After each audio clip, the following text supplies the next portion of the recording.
101 ब्राह्मणों के साथ पूजन अर्चन। प्रियंका ने की मां नर्मदा की आरती। भगवा में दिखी संस्कार धानी।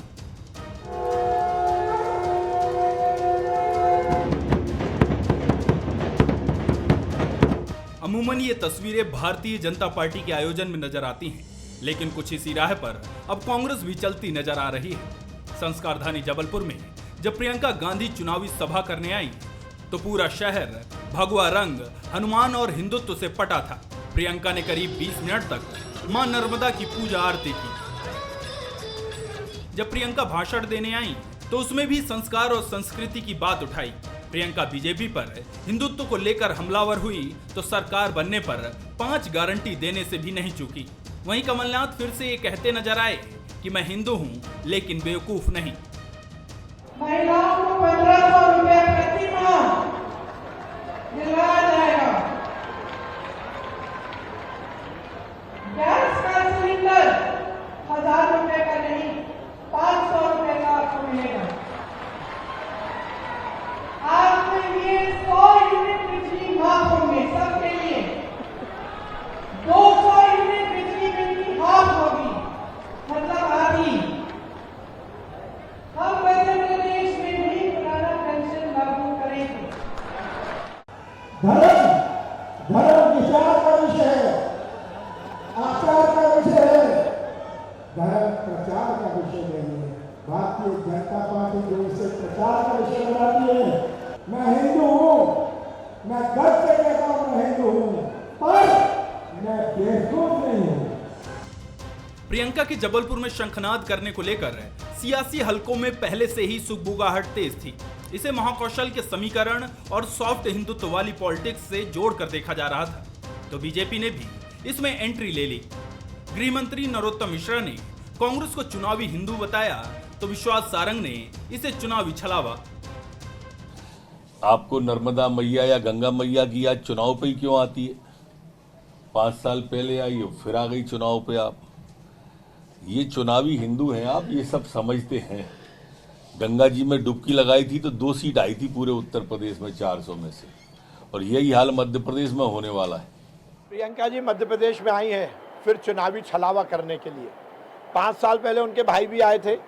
चुनाव के वक्त ही नेहरू परिवार को जनता याद आती है और भगवान याद आते हैं। जाहिर है कि बीजेपी की पिच पर अब कांग्रेस भी बैटिंग करने की कोशिश कर रही है ताकि वो सभी वर्गों को साध सके। कांग्रेस को इससे फायदा मिलेगा या नहीं ये तो वक्त बताएगा, लेकिन ये तय है कि 2023 और 2024 का चुनाव बीजेपी के हार्ड हिंदुत्व और कांग्रेस के सॉफ्ट हिंदुत्व के बीच होता नजर आएगा।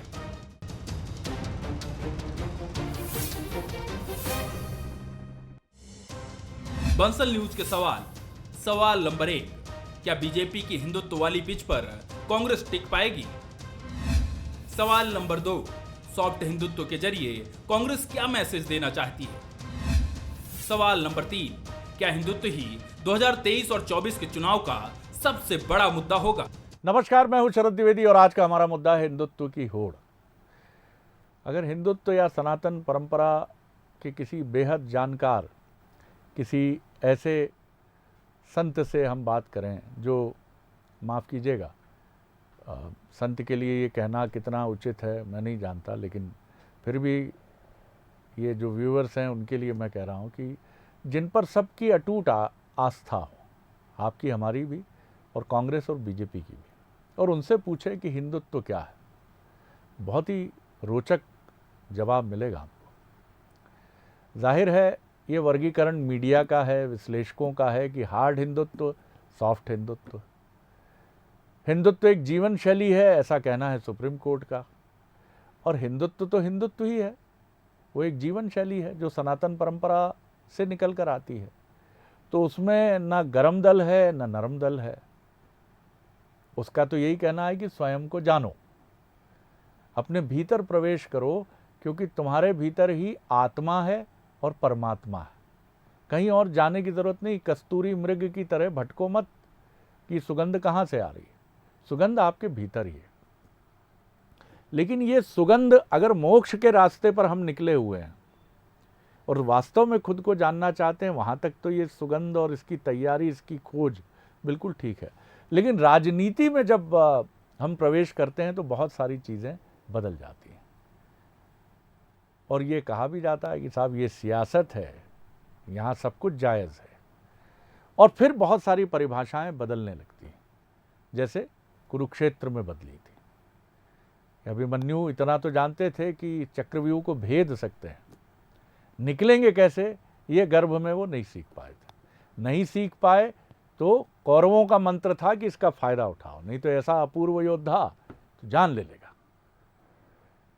तो इस तमाम तरह की घटनाएं, राजनीति को ये इन्फीरियर करने की कोशिश नहीं है, लेकिन राजनीति में जो 5 साला चुनाव जीतने का मंत्र है वो कई बार राजनीतिक दलों को बहुत ज्ञात, सुविख्यात, बहुत ही परंपरा से चीज़ों को देखने समझने वाले राजनीतिक दलों को भी मन मार कर समझौते करने पड़ते हैं।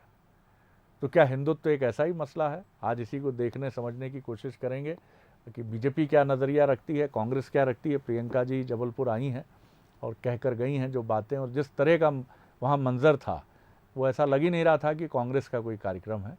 ऐसा लग रहा था या तो सनातन परंपरा का कार्यक्रम है या बीजेपी का। आज जो मेहमान हमारे साथ हैं, मिलिए, हमारे साथ हैं राजेंद्र मिश्र जी, पूर्व मंत्री हैं, वरिष्ठ नेता हैं कांग्रेस के, और ऐसे विषयों पर काफ़ी उनको सुनने का मन करता है, तो आज सुनूंगा उनको भी।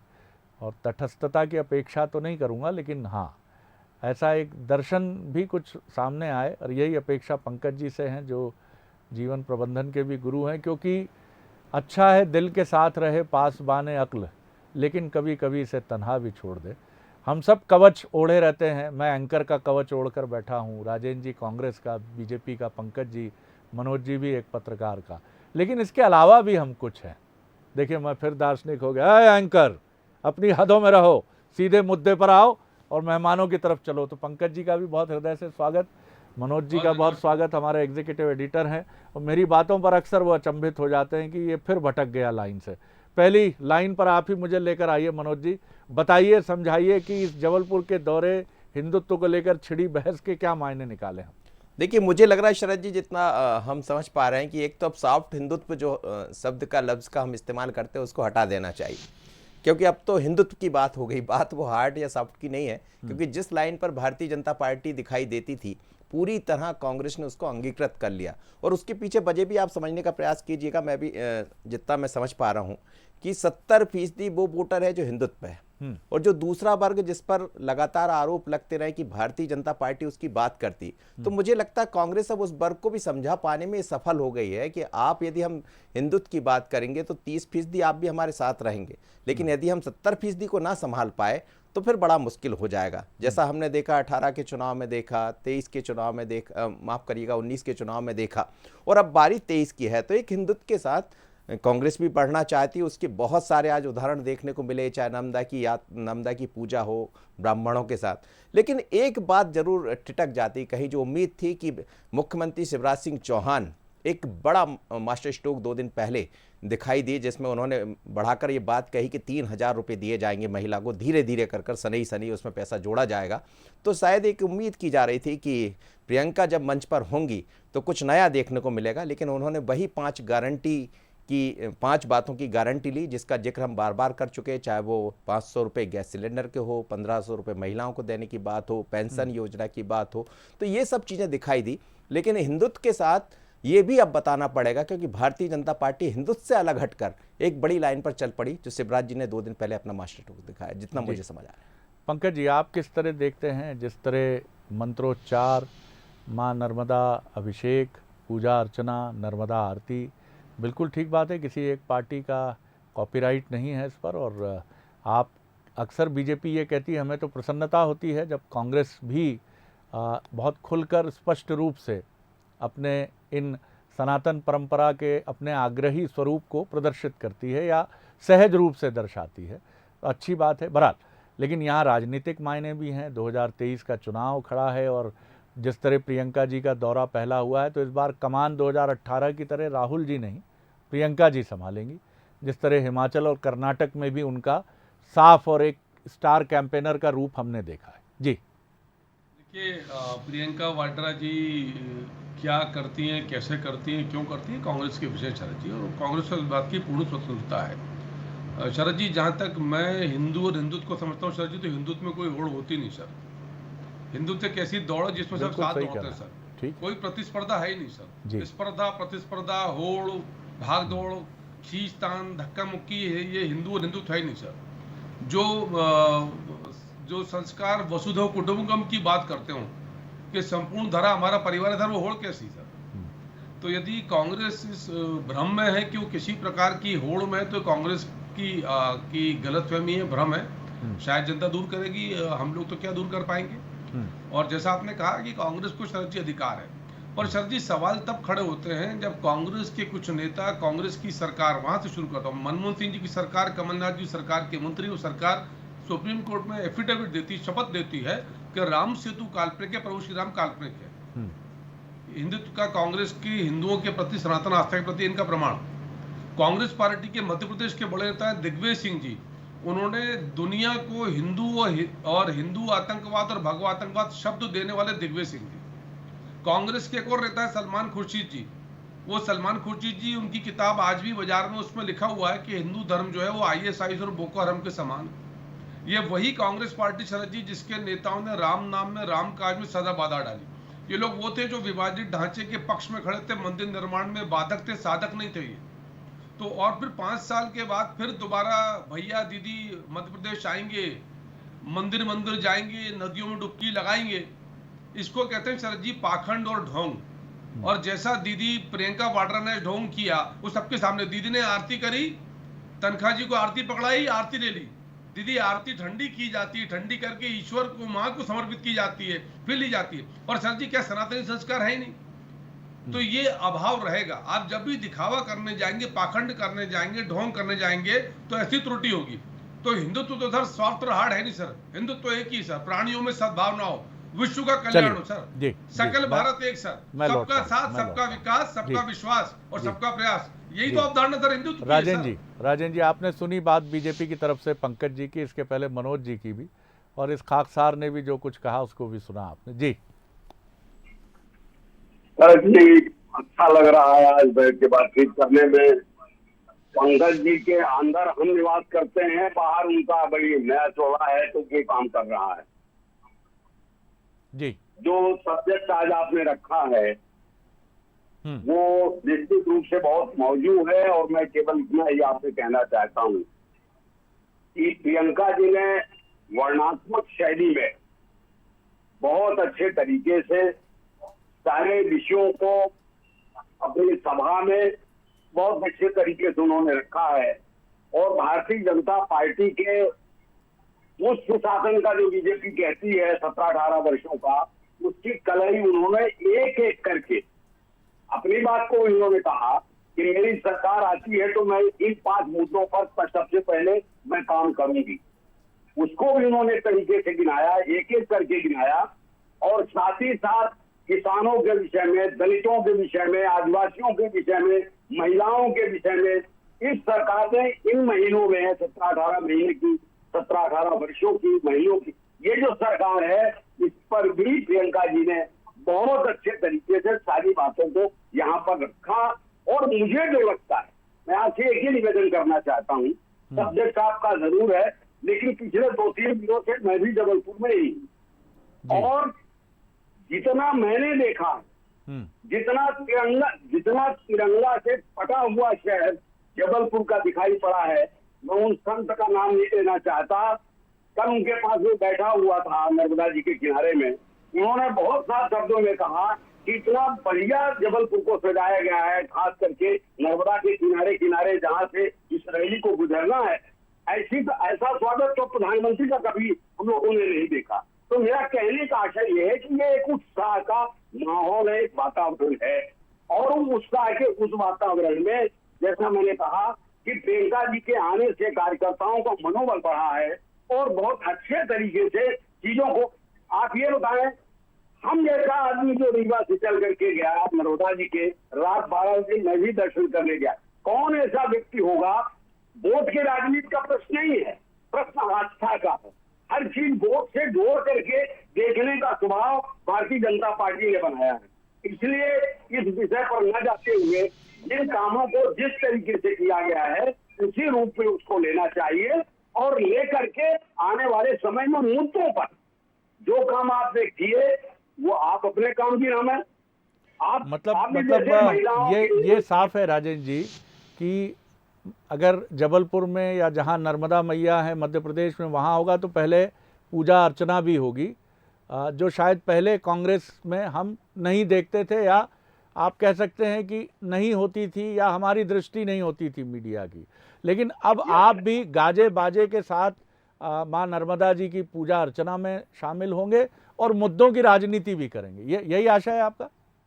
मेरा यही आशा है कि ये चीजें साधना के दृष्टि से उस क्षेत्र का अपना महत्व है। शरद जी, ये बात आप भी जानते हैं, मनोज जी भी जानते हैं और पंकज जी भी जानते हैं। तो इसलिए उस बिंदु को अगर एक प्रचार के रूप में लिया जाए, बैठक में बातचीत में रस के रूप में लिया जाए, तो वो उचित नहीं होगा। ये धर्म का विषय है, आस्था का विषय है, वो विषय को उसी तरफ रख करके और फिर राजनीतिक। चलिए एक पंकज जी से भी छोटा सा सवाल ले लेता हूँ। पंकज जी, बात तो तार्किक दृष्टि से उचित प्रतीत होती है कि अब दिग्विजय सिंह जी नर्मदा परिक्रमा 2018 में करते हैं। राजनेता की एक मजबूरी ये भी है कि वो जो भी काम करता है उसमें राजनीति देखी जाती है। अब दिग्विजय सिंह जी की नर्मदा परिक्रमा को हम ही लोग कह रहे थे कि 100 से ज़्यादा सीटों का फीडबैक ले लिया दिग्विजय सिंह जी ने, तो ये भी एक चुनौती है। लेकिन हाँ, ये तो बहुत ईमानदारी से मिश्र जी ने माना कि कांग्रेस अब ये भी करेगी और मुद्दों की राजनीति तो आपको भी करनी है, कांग्रेस को भी करनी है। सर जी, हम तो मुद्दों की राजनीति करते हैं सर जी। लाडली लक्ष्मी से लाडली बहना तक सर, किसानों के विषय से लेकर नौजवान के रोजगार के विषय तक सर, सीखो कमाओ योजना की बात करें, किसानों की ब्याज माफी की बात करें, डिफॉल्टर मुक्ति से बात करें। परसों फिर 2100 करोड़ रुपए की राशि दी जाएगी। कल उसके पहले 20 लाख परिवारों को सर जो डिफॉल्टर थे, इसमें इलीगल थे, प्लॉट उनके लीगलाइज किए, कॉलोनी को लीगलाइज किया। 2100 करोड़ रुपए उन किसानों के, 11 लाख किसान परिवारों के जो डिफॉल्टर थे वो मुक्त किए। 45 लाख सर लाडली लक्ष्मी, हमारी लाडली लक्ष्मी पार्ट 2 शुरू, 1.25 करोड़ लाडली बहनों के खाते में सर 1000 रुपए जा चुके हैं, जो कांग्रेस कहती थी संभव नहीं है, कहां से दोगे। कल भुगतान हो गया सर, और वो 3000 तक जाएगा सर। जी। तो ये जो आपने कहा था डिलीवरी सर, क्विक राउंड करूंगा सेकंड, डिलीवरी सर जी। मनोज जी, जो कह रहे हैं वो पूरा कर रहे हैं सर। मतलब यहाँ तो अब आप बीजेपी और कांग्रेस को एक तल पर देखेंगे कि अब कांग्रेस इससे बिल्कुल संकोच नहीं करती है कि वो अगर नर्मदा परिक्रमा करेगी तो उसका एक वोट बैंक जो है वो क्या सोचेगा। इस उलझन से उसने अपने को निकाल लिया, जैसा माना जाता था।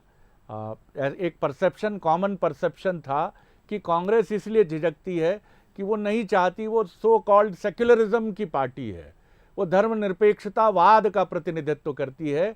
इसलिए ये सवाल अभी भी कांग्रेस से पूछा जाता है कि अब ये भी कोई ज़रूरी नहीं है कि आप एक रिलीजन के साथ खड़े हैं तो आप सभी रिलीजन को फॉलो करना शुरू कर दीजिए, उस तरह से बढ़ चढ़ कर दिखाइए, वो एक अलग विषय है, उस पर फिर कभी चर्चा होगी। लेकिन आप इस रणनीति को क्या असर में बदलते देखते हैं कि ये हमेशा लोगों के मन को छूती है और कांग्रेस अब बहुत खुलकर, चाहे कमलनाथ जी हों या प्रियंका जी हों या राहुल जी हों, राहुल जी 2018 में महाकाल मंदिर से शुरू करते हैं कैंपेन, प्रियंका जी नर्मदा जी की पूजा अर्चना आराधना से आरंभ करती हैं। देखिए सर जी, एक बात तो बिल्कुल साफ हो गई है कि अब कांग्रेस इससे दूरी नहीं बनाएगी, बल्कि वो एक वोटर जो कांग्रेस के प्रति समर्पित रहा है वो तो कांग्रेस के साथ हमेशा रहेगा, क्योंकि वो दूसरी पार्टी, देखिए दो चीज़ें हैं, एक हिंदुत्व है, जो हिंदुत्व की जहां बात होगी वो भारतीय जनता पार्टी की तरफ जाएगा ही उसको, और ये भारतीय जनता पार्टी की तरफ से बात नहीं बल्कि कांग्रेस के तमाम लीडर से मेरी बात होती है तो वो कहते हैं कि कुछ मुद्दों को हम छू नहीं पाएंगे, लेकिन अब उनको छोड़ भी नहीं पाएंगे, वो इस बात को स्वीकार करते हैं। दूसरा, जिस 30% की हम बात करते हैं वो कांग्रेस के साथ हमेशा रहा, लेकिन उसको साथ लेकर, क्योंकि उसके सामने दुविधा यह है कि वो इनको छोड़कर तो जाएगा नहीं, वो इनकी तरफ नहीं जाएगा, जैसा प्रयास भारतीय जनता पार्टी की तरफ से उसके लिए किया जा रहा। अभी हाल में एक सम्मेलन हुआ भोपाल में ही जिसका हम जिक्र कर रहे थे, कहा यह जा रहा है कि 15 अगस्त पर वो झंडा लहराते नजर आएंगे। तो ये तमाम तरह के प्रयास भारतीय जनता पार्टी की तरफ से भी चल रहे हैं और इसीलिए चुनाव बड़ा दिलचस्प होता जाएगा। 23 की बात करें या 24 की बात करें, दोनों एक दूसरे से परहेज नहीं करते हुए नजर आएंगे और यही दिलचस्प बात है इस चुनाव में। लेकिन इसके साथ विकास के मुद्दे, तमाम तरह की बातें, जनता उसका इंतजार कर रही है, क्योंकि अब जो रेवड़ी जिसकी बात बार बार आ जाती है, सुप्रीम कोर्ट ने भी उसको लेकर कहा है, उसमें भी दोनों दल पीछे नहीं। अब कौन उसमें कितना आगे आएगा हिंदुत्व को साथ लेकर, ये दिलचस्प बात होगी और इसको समझने की जरूरत मुझे लग रहा है जनता भी इंतजार कर। राजेंद्र जी, ये तो बहुत साफ हो गया है कि इंदिरा जी भी अपने समय में रुद्राक्ष की माला पहनती थी और तमाम मंदिरों में और आध्यात्मिक गुरुओं से उनका मिलना जुलना था। लेकिन तब कांग्रेस में शायद एक लॉबी बड़ी मजबूत थी जो ये कहती थी और सलाहकार के तौर पर ये हमेशा मंत्र इसको अभिमंत्रित करती थी कि इसका प्रदर्शन नहीं करना, हमारी जो भी आस्था है इसको हम दिखाएंगे नहीं, क्योंकि we are a secular party. अब सेक्युलर शब्द पर ही खूब डिबेट है कि आप धर्मनिरपेक्ष कैसे हो सकते हैं, पंथ निरपेक्ष हो सकते हैं, ऐसा अब विद्वत जनों की सभा ये भी कहती। बहरहाल वो भी एक अलग विषय है। आप किस तरह देखते हैं, क्या ये इस दुविधा से कांग्रेस पूरी तरह निकल चुकी है अब? जी सर, ये जो आप बात कह रहे हैं मैं उस मुद्दे पर एकदम आता हूँ, लेकिन ये कैसे हुए कि हमारे साथी ने भी कहा कि हम मुद्दे की राजनीति करते हैं। मैं कहना चाहता हूँ जिस दिन विधानसभा में बजट का प्रस्ताव प्रस्तुत होता है उसी के साथ में सप्लीमेंट्री बजट भी आता है। पंकज भाई ये मुद्दा है, पंकज भाई ये भी क्या मुद्दा है कि आपने 1000 रुपए महिलाओं को देने की बात कही और अभी महीने भर भी नहीं गुजरे हैं, अब कह रहे हैं कि धीरे धीरे उसको बढ़ाने का काम चल रहा है। ये इस तरीके के जो शब्द भी मनोज भाई ने कहा, ये जो रेवड़ी बांटने का काम है, ये मुद्दे की राजनीति है। आपका 500 का सिलेंडर मिश्र जी वो क्या है, वो उसको किस रूप में देखें? बिजली बिल हाफ कर देंगे, ये इसको रेवड़ी ना भी कहें तो इसको क्या नाम देंगे आप? ये मुद्दे की सियासत है। मुझे लगता है कि हमको तो आगे आने वाले समय में सर जी हम जो कहना चाह रहे हैं, जो करना चाह रहे हैं, वो मैं जनता के सामने कह रहा हूँ। आप तो उसको की अमली जामा दे करके और उसका लाभ लेना चाह रहे हैं, यही तो मैं आपसे कहना चाह रहा हूँ। और जहां से आपने इंदिरा जी की बात की शुरुआत की, ये जरूर देखिए सर जी कि इस तरीके के कामों को अगवा होकर के किसने किया, ये तो देखने की जरूरत है ना। इन लोगों ने यही सारी चीजों को चलिए वक्त कम अगवा होकर के इस काम को करने की कोशिश किया। मैंने पहले ही कहा कि प्रियंका जी ने वर्णात्मक शैली में ये कहा है कि मैं महिलाओं के लिए ये करूंगा, दलितों के लिए ये करूंगी, हरिजन आदिवासी के लिए ये करूंगी। बहुत साफ तरीके से उन्होंने इन बातों को कहा है। पंकज जी और अब शरद जी सबसे पहले तो राजेंद्र मिश्रा जी ने स्वीकार किया कि हम अमली जामा पहना रहे हैं, जिसका मैं उल्लेख कर रहा था। दूसरा, आज आशा थी कि प्रियंका दीदी आती है और भैया राहुल का जो वचन था कि 10 दिन के भीतर 2 लाख तक कर्ज माफ, उस पर शायद क्षमा याचना करती। वो 4000 रुपये बेरोजगारी भत्ता कमलनाथ जी ने नहीं दिया, उस पर क्षमा याचना करती। लेकिन कांग्रेस का तो दावा है इस पे बार बार, और जो रिकॉर्ड में भी है कि आपने यानी बीजेपी ने विधानसभा में स्वीकार किया है कि कर्ज माफी हुई है। सर जी 2 लाख तक की कर्ज माफी नहीं सर, 5000 10,000 की बात थोड़ी थी भैया राहुल की। आपके मंत्री प्रक्रिया तो शुरू हुई थी सर। नहीं सर, शरद जी प्रक्रिया की बात कहाँ थी सर? वचन क्या था मंदसौर में? तो आप रहने तो देते उनको, 14 महीने में ही तो गिरा दिया आपने। सर 10 दिन के भीतर सर, 14 महीने चले सर, 10 दिन के भीतर सर, 10 दिन के भीतर खर्चा माफ नहीं था मुख्यमंत्री साहब। सर 10 दिन की बात थी, जो 15 महीने चले सर जी। 4000 बेरोजगारी भत्ता देना था, 5 रुपए लीटर पेट्रोल डीजल पर कम करना था, नौकरी देनी थी। इन्होंने सहरिया बारिया बेगा जनजाति बहनों की पेंशन बंद कर दी, किसानों को फसल बीमे में नहीं दिया, मैचिंग ग्रांट नहीं दी, प्रधानमंत्री आवास योजना की। क्या कहते थे कमलनाथ जी? खजाना खाली है। प्रियंका दीदी आती है, क्षमा याचना करती है, कमलनाथ ने अपराध किया। हम तो राजेंद्र मिश्रा जी ने जो कहा कि अमली जामा पहना रहे हैं और जनता की सेवा कर रहे हैं। 19% से अधिक की विकास दर, 18% ऊपर की कृषि विकास दर, 1,40,000 प्रति व्यक्ति आय, 12 लाख करोड़ की जीएसडीपी, विकसित और स्वर्णिम मध्य बहुत प्रदेश। बहुत शुक्रिया पंकज जी, बहुत धन्यवाद राजेंद्र जी, बहुत धन्यवाद मनोज जी।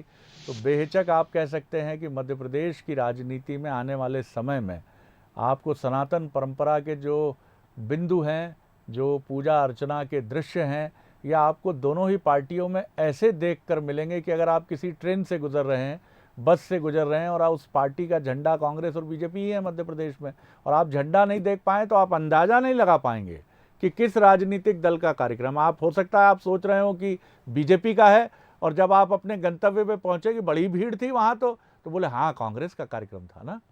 तो आपको अब इस तरह की चीज़ें मध्य प्रदेश में मिलेंगी, और इसी के साथ आपको गूंज सुनाई देगी लाडली बहना की कि धीरे धीरे बढ़ाकर 1000 तो हम दे चुके हैं और अब 3000 तक ले जाएंगे इसको। और दूसरी तरफ बिजली बिल हाफ, बिजली बिल माफ़, और 500 में सिलेंडर।